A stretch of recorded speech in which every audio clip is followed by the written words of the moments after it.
Olá pessoal, tudo bem com vocês? Aqui é o professor Cléo, professor de Geografia, e agora nós vamos dar continuidade ao nosso conteúdo sobre hegemonia europeia, sobre imperialismo, né? Hegemonia, pessoal, quer dizer domínio, né, dos países europeus em relação às outras nações, em relação aos outros povos. Então, a partir de seu país, a partir desse seu estado, eles levavam, eles impunham a sua cultura, além de explorar outros territórios, né? Nesse caso, nós vamos aprender um pouquinho sobre a influência da cultura europeia na América do Sul e posteriormente aqui no Brasil. Mas antes de vermos de que maneira que a Europa influencia, ela acultura outras nações, sobretudo aqui no Brasil, vamos entender como estava o Brasil no início da colonização, né? Como foi esse processo de aculturação? Quando a gente fala de Brasil, a gente tem que ter em mente que ele é um país miscigenado, né? Um país misturado. Ou melhor, é um país multiétnico, ou seja, tem várias etnias. Só que, apesar dessas várias etnias, a a matriz populacional brasileira, né, os povos formadores, quando eu falo quais são os povos formadores da nação brasileira, parte de um princípio, que são esses três povos, né, esses três grupos étnicos: os indígenas, os europeus e os africanos. Lembrando lá das aulas de história, né, os indígenas, os primeiros habitantes do território onde hoje chamamos de Brasil, posteriormente os europeus que colonizavam, e logo depois trouxeram os africanos para serem escravizados aqui. Nesse sentido, pessoal, a população brasileira começou, a origem étnica brasileira, as etnias brasileiras, começou a partir desses três povos. Cada um desses povos tinha costumes diferentes, culturas diferentes, religião diferente, idioma diferente. E adivinha qual prevaleceu em relação aos demais? Os indígenas, os africanos ou os europeus? Quem que impôs? Se você imaginou europeus, você imaginou corretamente, né? Foram eles que impuseram sobre os demais povos toda a sua cultura, todo o seu domínio.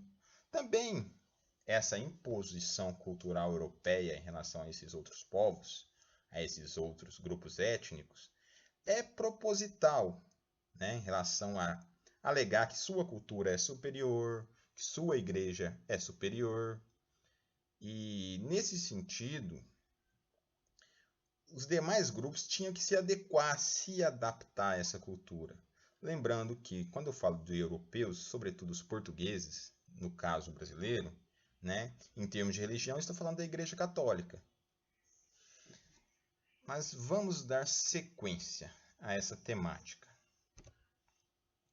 Pessoal, após o início da formação do povo brasileiro, né, a formação étnica brasileira, daqueles três povos que falamos, lembra lá, primeiramente indígena, depois europeus e depois africanos, né, por ordem cronológica de ocupação do território. Outros países também se aventuraram, né, na colonização aqui dos países da América, né, aqui das nações americanas.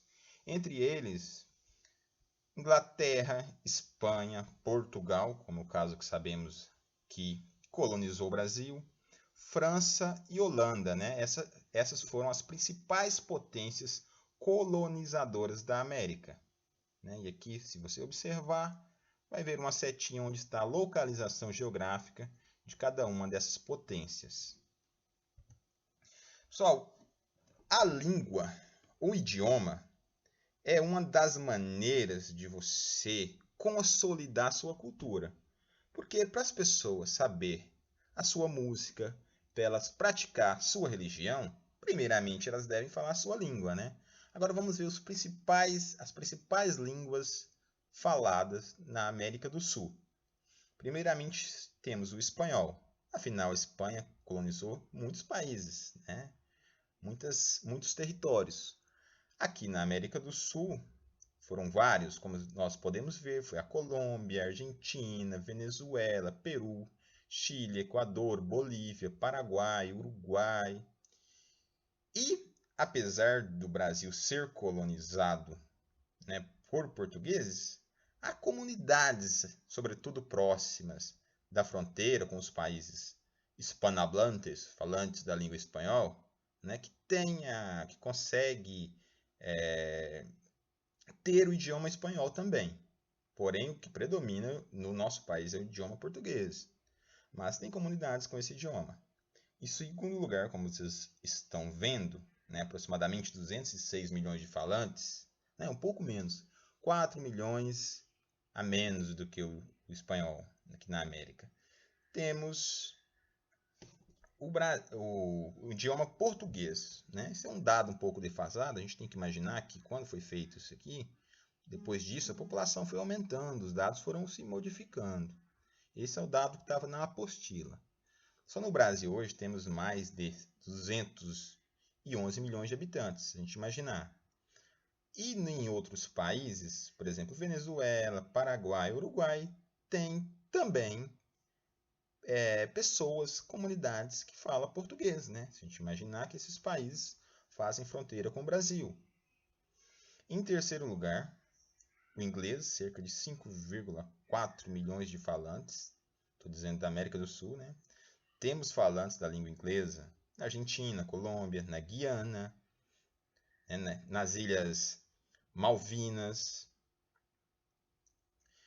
Em quarto, o alemão, aproximadamente 2 milhões de falantes. No Brasil, cerca de 1 milhão e meio, sobretudo na região sul, né, que foi colonizada em grande parte por alemães. Né? Os alemães vieram para cá, migraram e foram para lá por uma série de motivos. Pela questão climática, né? Os estados do sul têm um clima mais ameno. Rio Grande do Sul, Santa Catarina e Paraná. E essas comunidades, essas colônias foram se estabelecendo nessas regiões.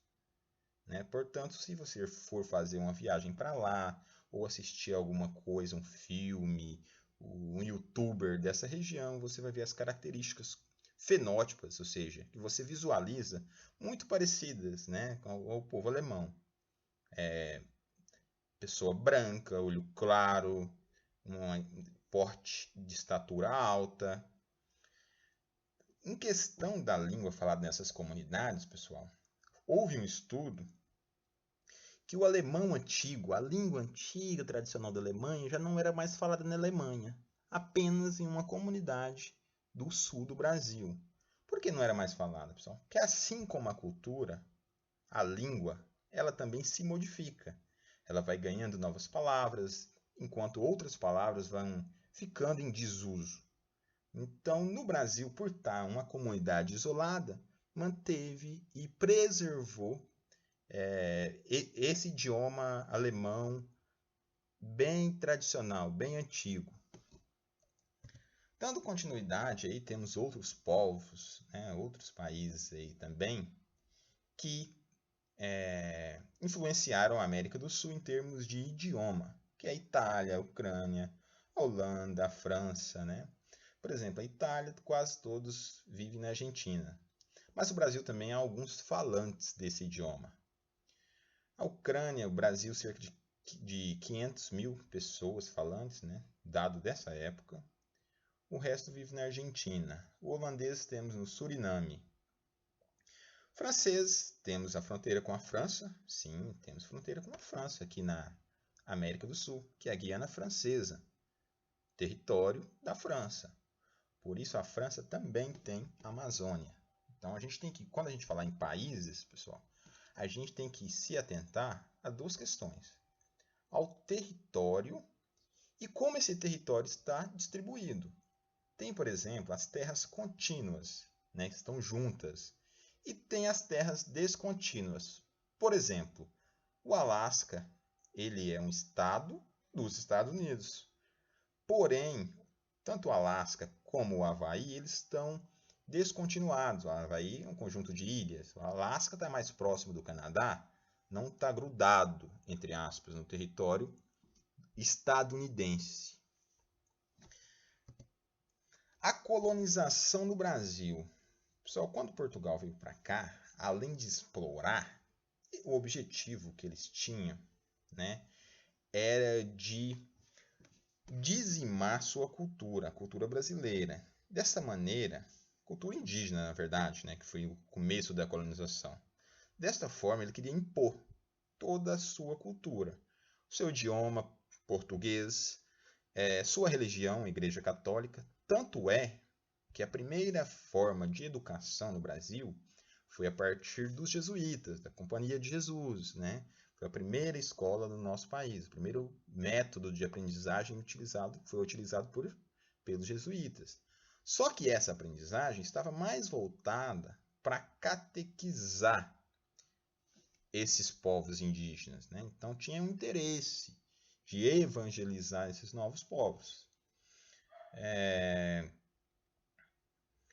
Por mais que os indígenas resistiam, por mais que eles embatiam contra esse processo de dominação, aos poucos, grande parte desses povos acabaram tendo contato com o português, com o europeu, que tem o domínio, que tem a hegemonia, que tem as armas, né? Nesse sentido, uma maneira que o povo indígena foi culturalizado, né? Parte dos povos indígenas foram culturalizados pelo português, facilitou o domínio de Portugal. Por quê? A língua geral, que era uma mistura do tupi-guarani com o português, já não era tão indígena nem tão portuguesa. Houve uma fusão de cultura. Porém, nada mais, isso não aconteceu para nada mais do que consolidar a hegemonia europeia, a hegemonia portuguesa. Continuando sobre a imposição cultural europeia no Brasil. O processo colonizador foi o que iniciou a mistura de referências na arte regional que existe atualmente. Então, pessoal, tudo que temos no nosso país hoje é misturado, é miscigenado. Então, em termos de cultura teatral, na cultura musical, na literatura, por exemplo, tem influência dos europeus. Assim como os europeus também sofreram algumas influências dos indígenas, dos africanos, né? Essa troca cultural. Porém, prevaleceu a cultura europeia porque era o país colonizador, país que tinha o domínio, tinha a hegemonia. Para isso, os europeus, eles, além de impor a religião cristã católica, que era a religião deles, né, a religião dos portugueses, ele também impôs os costumes aos indígenas e aos africanos. Impondo sua cultura sobre uma outra cultura, há o quê? A desvalorização da cultura local, da cultura indígena e africana, que formaram a base da população brasileira, né? Visando explorar as riquezas, impondo suas vontades, idioma e cultura. A influência europeia no Nordeste, pessoal. A título de exemplo, tem uma série de exemplos da influência europeia na cultura brasileira. Temos o carimbó, o cordel, o bumba meu boi, né? Mas vamos falar aqui do cordel, da literatura do cordel. A marca colonial na região Nordeste é vista de forma acentuada na literatura, né? Principalmente na literatura, que tem como origem a Idade Média. Então, a literatura de cordel, pessoal, tem origem na Idade Média Europeia. Então, algo assim que parece eminentemente brasileiro, eminentemente nordestino, tem um passado colonial por trás disso, né? É uma aculturação europeia. Né? Por mais que modificou, fala de temas comuns ao nosso país, a região Nordeste, tema do cotidiano, mesmo assim, a base, a essência dessa literatura, desse gênero textual, é europeu. A aculturação. Um exemplo disso é a dança dos mascarados, vinda de costume dos índios, e enriquecida por espanhóis e portugueses na região centro-oeste. Esse caso, ao invés de ser trazida, a cultura ser trazida pelos portugueses, pelos europeus, que principalmente portugueses e espanhóis, aconteceu meio que o inverso. Por quê? Né? Essa dança dos mascarados é de origem indígena, né? Aí o que, que eles fizeram? Eles fizeram toda uma adaptação, né? Toda uma modificação. Né? Os europeus, em sua maioria portugueses, ainda mantêm sua presença viva em eventos culturais, como a cavalgada. Então, adaptaram os mascarados de origem indígena, né? A dança dos mascarados, para um evento adaptado para a cultura europeia, que é a cavalhada. Desculpe, falei errado da primeira vez. Na porção central do território. Né? Ela é uma apresentação teatral ao ar livre, em que homens montados a cavalo representam uma luta medieval entre mouros e cristãos. Né? Recomendo quem tiver curiosidade mais sobre esse assunto, né? Sobre a luta entre mouros e cristãos, dá uma pesquisada para se aprofundar mais sobre isso. Que é algo típico, né? Algo que ficou marcado na história europeia, algo de orgulho para eles. Então, eles conseguiram transformar algo eminentemente indígena, né, da cultura indígena, em algo que eles se apropriaram e deram sua cara, né? Colocaram os traços europeus. Pessoal, obrigado. Até a próxima videoaula. Façam as atividades.